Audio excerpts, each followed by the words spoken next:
started. I understand there was a plea offer that was presented by the state. Mr. Coveney, will you put the details of that offer on the record, please?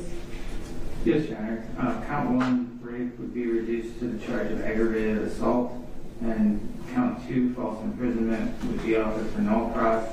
Defendant would plead guilty to counts 3 through 5 of the indictment and 3 counts of revenge porn.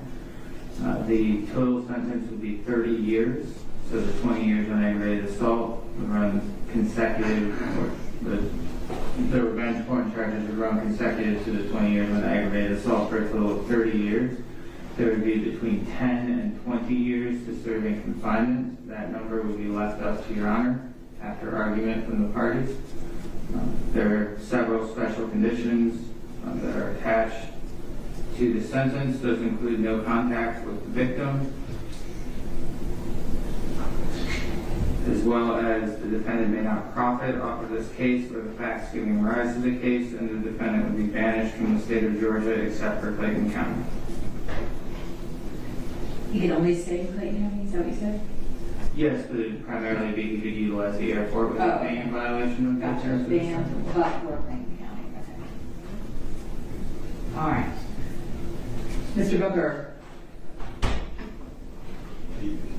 Yes, sir. have you discussed the terms of this offer with your client? And he has further questions, Judge. Okay. Essentially, the terms that the state and I talked about this morning, my client was concerned about having to register as a sex offender. The way that the state has crafted the plea, he would not be required to register as a sex offender. And so that was a large portion of what he's seeking.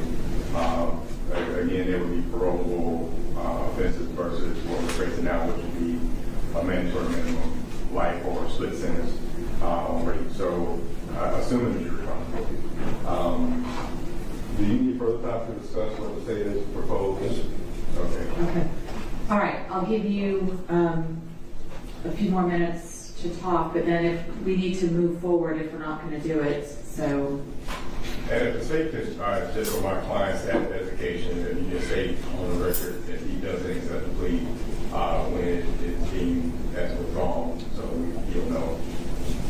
It would be deemed as withdrawn at the time that Ms. Newell, which is the first state's witness, takes the stand and is sworn. All right, so in the next few minutes. Okay. Yes, Your